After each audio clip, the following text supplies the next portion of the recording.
Dalawang bata pong nasawi sa kasagsagan ng malakas na ulan sa Batangas. Sa bayan ng Mabini, nahulog at nalunod sa kanal ang 11 taong gulang na grade 6 student. Nawalan daw ng balanse ang batang lalaki habang nakikipaglaro sa kanyang mga kaibigan. Inanod siya ng lumaragas ang tubig at inabot po ng 4 na oras bago nahanap. May pulso pa raw ang bata ng matagpuan pero dead on arrival na sa ospital. Nalunod din ang 2 taong gulang na bata sa Batangas City. Hindi raw namalayan ng kanyang ina na nakalabas ang bata dumiretso sa palaisdahan sa harap po ng kanilang bahay. Agad din nahanap ang bata pero hindi na umabot ng buhay sa ospital. Samantala po naman namatay ang 12 taong gulang na grade 5 student matapos po namang mahulog sa mini dam sa Barangay Pasi sa Igbaras doon sa Iloilo. Dumaan sa dam ang biktima at kanyang tiyuhin habang pauwi pero nadulas daw yung bata. Ito'y nahulog at inanod kaagad ng rumaragas ang ilog. Agad rumisponde ang mga pulis at rescuer pero dahil sa masamang panahon, Martes na po ng umaga nakita ang kanyang bangkay. Naubusan na po ng supply ng pagkain ng ilang residente dahil pa rin sa baha dyan po sa Bataan. Sa bayan ng Hermosa, kailangan pang mamangka ng mga residente para makarating sa palengke. Grabe oh. Labis na rin daw po ang pagtitipid nila lalo't hindi pa nila alam kung kailan huhupa ang tubig dyan sa Bataan. Hindi rin makapaghanap buhay ang mga tricycle driver doon. Ang ilan sa kanila, nag-sideline na muna sa pamamangka. Problema rin daw ng ilan ang sakit sa balat dahil sa paglusong sa maruming tubig. Paniniguro rin ng Hermosa LGU, tuloy-tuloy naman ang pamamahagi nila ng relief packs sa mga apektadong residente.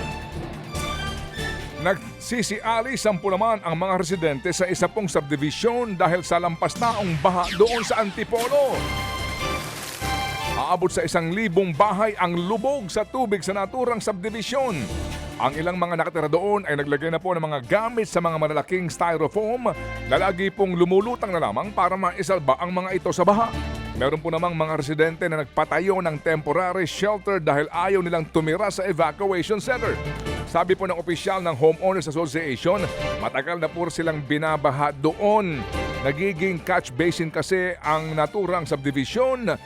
Sa tuwing umaapaw ang creek, dagdag pahirap po sa kanila kung tataasan ang kalsada sa Marcos Highway. Ilang ulit na raw silang sumulat sa LGU at DPWH para magpasaklolo. Saan Yan ang to? sinasabi dito. Oh, saan to sa Antipolo? Yung naluwa. Oo. Kung may naluwa ho tayo, dapat na-identify na yan na hindi pwede, no build zone dapat yan. Ay, naku poy! Sa iba pang balita, sinuspindi muna ang pagpapalaot, pangingisda tour guiding sa probinsya po ng Zambales dahil pa rin sa masamang panahon. Dahil po dito, kanya-kanya munang diskarte ang ilang residente para kumita ng pera. May mga nangangalakal muna ng mga basura at plastik. May naghahanap din ng mga barya, kwintas at singsing na inaanod sa pampang. Apektado rin ang ilang negosyo sa probinsya. Sa San Antonio, Zambales, winasak ng naglalakihang mga alon na aabot sa 40 mga cottage. Ayon po sa may-ari, ilang beses na nangyayari ito sa loob ng 20 taon.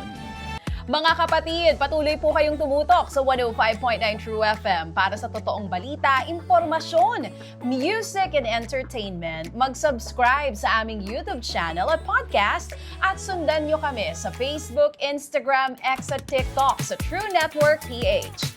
Bisitahin din po ang aming official website, truefm.ph.